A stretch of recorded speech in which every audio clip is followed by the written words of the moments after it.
Quelle mouche a donc soudainement piqué Nathaniel Olympio ce 18 mai, cet acteur politique généralement lisse sans aspérité dans ses sorties? Pourquoi affirme-t-il avec force que Jean-Pierre Fabre est devenu un obstacle à la lutte? Tout est parti d'une vidéo que le premier porte-parole du Front Touche pas à ma Constitution a posté sur ses réseaux sociaux. Dans cette sortie, il revient sur son refus de participer aux élections qu'il juge contre-productives à la lutte. Rien de nouveau. C'est là une position qu'il défend depuis une dizaine d'années. On connaît la constance et la cohérence politique de l'homme. Curieusement, cette fois-ci cette vidéo a suscité une vive réaction sur X, ex-Twitter, de la part d'Éric Dupuy, conseiller spécial du président national de l'Alliance nationale du changement.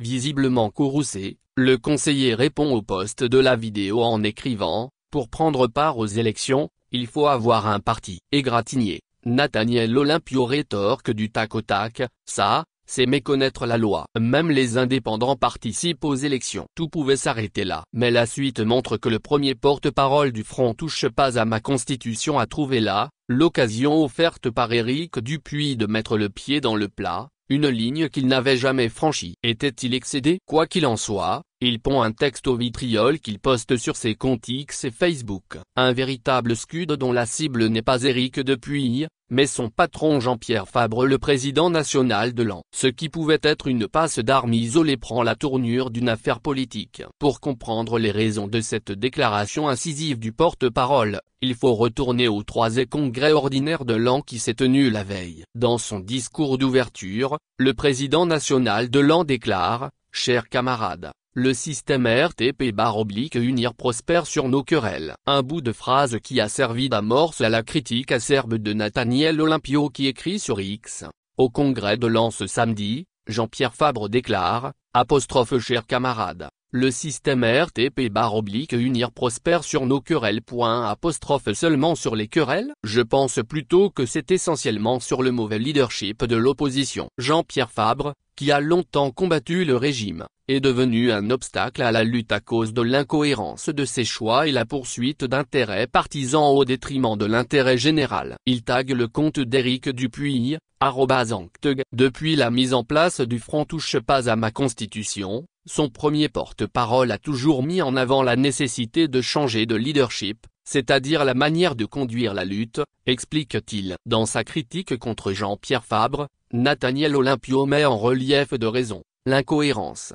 D'une part, la poursuite d'intérêts partisans au détriment de l'intérêt général. D'autre part, y a-t-il une réalité derrière ces accusations? Faisons un saut en arrière. Mars 2015. Nous sommes en pleine effervescence de la campagne présidentielle. Le parti des Togolais venait de faire son entrée tonitruante sur la scène politique, en organisant un congrès qui remplit au 3/4 le stade de Kégué qui offre 25 000 places. Une première pour un parti d'opposition. Alberto Olympio, alors président du parti, se porte candidat. C'est un spécialiste des bases de données informatiques. Il décortique le fichier électoral et prouve que le fichier est corrompu. Il présente ses résultats lors d'une conférence publique à Lomé. Intervient alors l'Organisation internationale de la francophonie, OFF, qui fait une évaluation du fichier et arrive aux mêmes conclusions qu'Alberto Olympio. Le régime est pris la main dans le sac. Il faut souligner que le contexte était très électrique à l'époque, c'était l'élection du 3e mandat de Faure Gnassingbé.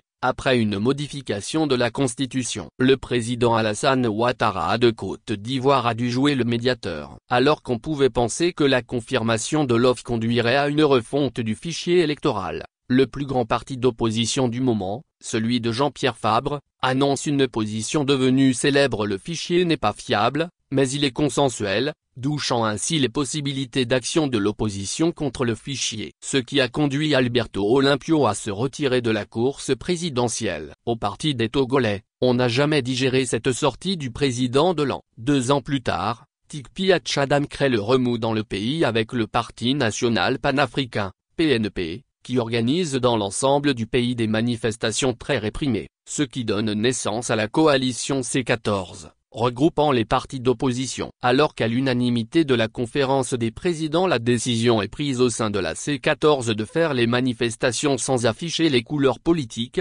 les militants de Jean-Pierre Fabre portent le t-shirt de leur parti durant les manifestations. Cette attitude a également déplu aux autres formations politiques de l'opposition. On arrive en 2024. Le parti au pouvoir remplace la Constitution sans consulter le peuple. En pleine campagne électorale des législatives et des régionales, l'opposition est vent debout. L'on participe aux élections d'avril 2024. Jean-Pierre Fabre devient le seul député de son parti. Il refuse de siéger à l'Assemblée nationale pour ne pas cautionner la Ve République, motive-t-il. Puis viennent les élections sénatoriales. L'on refuse cette fois-ci d'y participer, au motif de ne pas contribuer à l'installation des institutions de cette nouvelle République, ce qui crée de profondes turbulences au sein du parti. S'ensuit les élections municipales prévues pour le 10 juillet prochain. Nouveau rebondissement, l'on décide de participer à ces élections-là, bien que sous l'égide de la nouvelle constitution de la Ve République qu'elle conteste. Pour Nathaniel Olympio, la conclusion est claire. Les positions de Jean-Pierre Fabre sont incohérentes et en s'évertuant à défendre les couleurs de son parti aux élections, le président national de l'AN défend des intérêts partisans. Pour le porte-parole du Front Touche pas à ma constitution, l'intérêt général ne peut être que de se battre pour la fin du régime. La question se pose. Sommes-nous en présence d'une profonde divergence de stratégie entre Jean-Pierre Fabre et Nathaniel Olympio? Ou s'agit-il d'une guerre de leadership? À quelques semaines des municipales, le décor est planté et chacun défend ses positions, mais toujours est-il que le fossé se creuse entre l'un, qui prône la participation aux élections et l'autre, qui clame l'illégitimité d'un jeu pipé d'avance. Chacun brandit sa méthode comme l'unique voie vers la fin d'une dictature profondément enracinée depuis plusieurs décennies. Mais au fond, qui a raison? La voie des urnes est-elle encore une option crédible ou un mirage entretenu? La réponse viendra peut-être du score du parti Orange,